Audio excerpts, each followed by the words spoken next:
Bismillahirrahmanirrahim. Assalamualaikum warahmatullahi wabarakatuh. Perkenalkan, kami dari kelompok 2 akan membahas tentang landasan teori, kerangka berpikir, dan hipotesis. Saya sendiri sebagai Nur Fadila dan rekan saya bernama Cici Nadina Putri. Langsung saja, yaitu materi pertama tentang landasan teori. Nah, landasan teori merupakan seperangkat definisi, konsep, dan proporsi yang telah disusun rapi dan sistematis tentang variabel-variabel dalam sebuah penelitian. Nah, kemudian landasan teori juga dapat didefinisikan sebagai teori yang relevan yang digunakan untuk menjelaskan tentang variabel-variabel yang akan diteliti dan sebagian dasar untuk memberikan jawaban sementara terhadap rumusan masalah yang diajukan. Nah, dan penyusunan instrumen penelitian. Selanjutnya yaitu jenis-jenis landasan teori. Nah, ada 3 jenis-jenis landasan teori, yaitu teori dalam penelitian kuantitatif, teori dalam penelitian kualitatif, dan teori dalam penelitian campuran. Selanjutnya yaitu fungsi teori dalam penelitian. Nah, fungsi teori dalam penelitian yaitu untuk meringkas dan juga menyusun pengetahuan yang ada di dalam buku suatu bidang tertentu. Kemudian berperan penting untuk memberikan keterangan secara sementara tentang peristiwa dan juga hubungan-hubungan yang sedang diamati. Nah, hal tersebut dilakukan dengan cara memberikan variabel-variabel yang saling berhubungan satu sama lain. Kemudian yaitu berfungsi untuk merangsang adanya perkembangan pengetahuan baru dengan cara memberikan arahan ke penyelidikan selanjutnya. Selanjutnya tentang materi kerangka berpikir.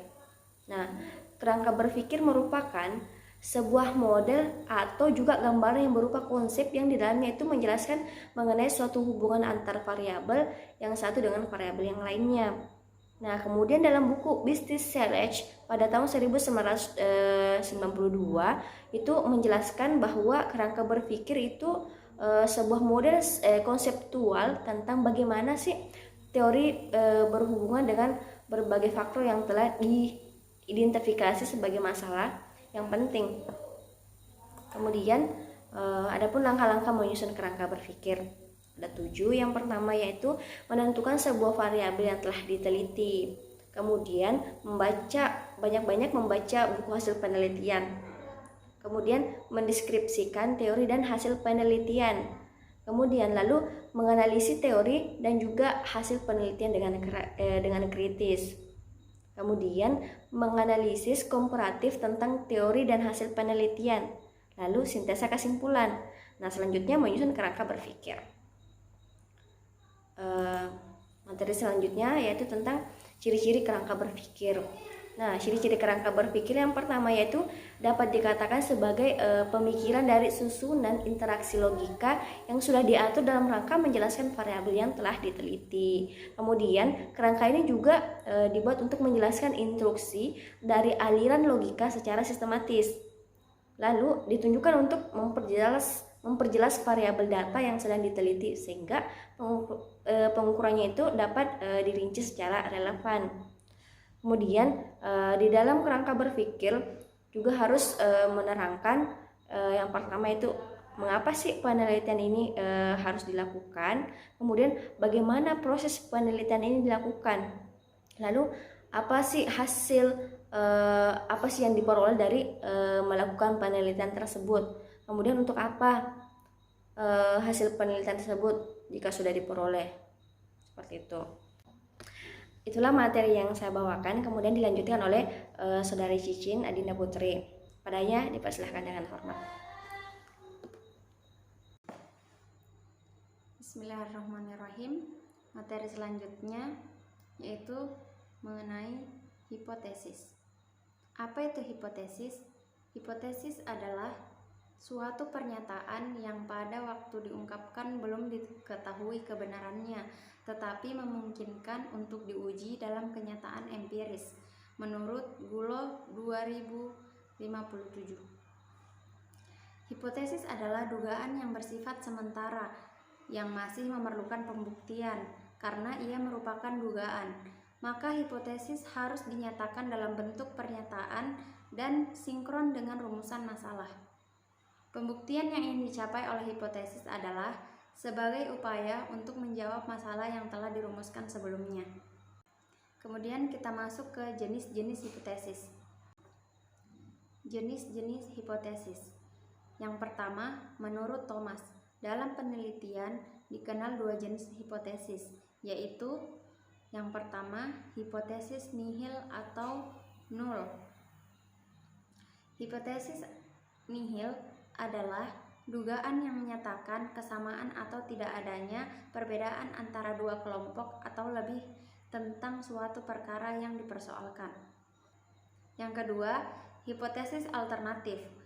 Hipotesis alternatif artinya hipotesis alternatif terkait dengan dugaan yang menyatakan ketidaksamaan atau perbedaan. Kemudian, hipotesis menurut Giuliandi. Yang pertama, hipotesis statistik.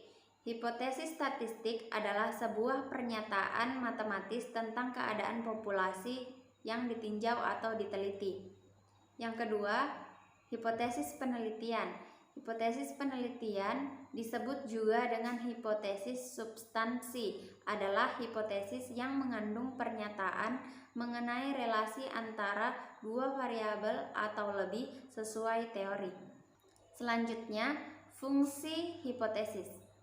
Menurut Ari Donald, hipotesis memiliki fungsi dalam penelitian, yaitu yang pertama, memberi penjelasan tentang gejala-gejala serta memudahkan perluasan pengetahuan dalam suatu bidang.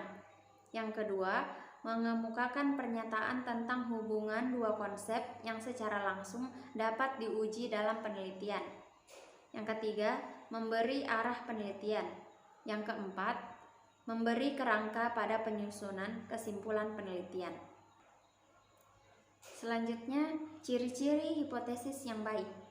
Yang pertama, merupakan hubungan antara dua variabel atau lebih. Yang kedua, disusun dengan jelas menggunakan kalimat deklaratif. Yang ketiga, menyatakan sesuatu yang mungkin terjadi.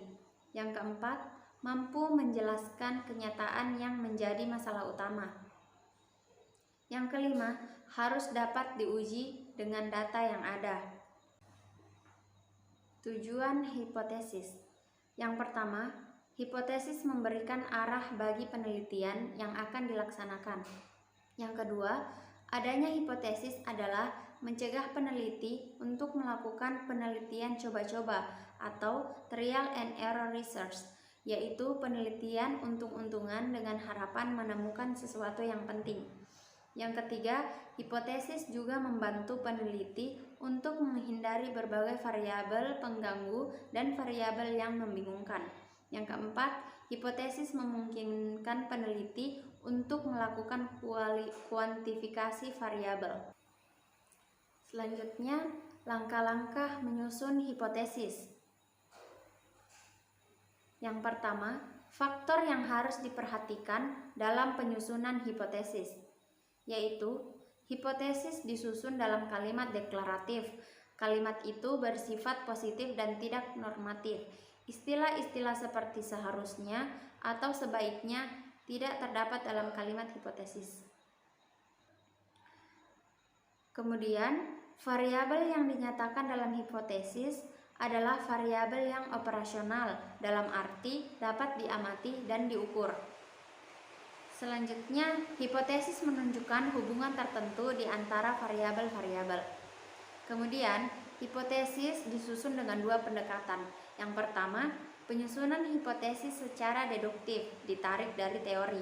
Suatu teori terdiri dari proposisi-proposisi, sedangkan proposisi menunjukkan hubungan antara dua konsep.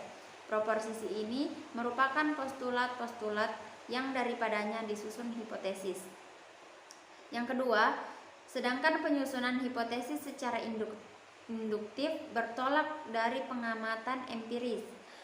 Sebagai contoh dari pengalaman kita di masa lampau, kita mengetahui bahwa kecelakaan kendaraan bermotor di jalan raya Kebanyakan disebabkan oleh supir yang menjalankan kendaraannya dengan kecepatan tinggi. Bertolak dari pengalaman ini, kita menyusun hipotesis ada hubungan positif antara kecepatan laju kendaraan dengan kecelakaan lalu lintas. Sekian materi dari saya serahkan ke moderator. Baiklah, itulah materi yang sempat kami bawakan pada kesempatan kali ini. Lebih dan kurangnya mohon dimaafkan. Wabillahi taufiq wal hidayah. Wassalamualaikum warahmatullahi wabarakatuh. Annyeong.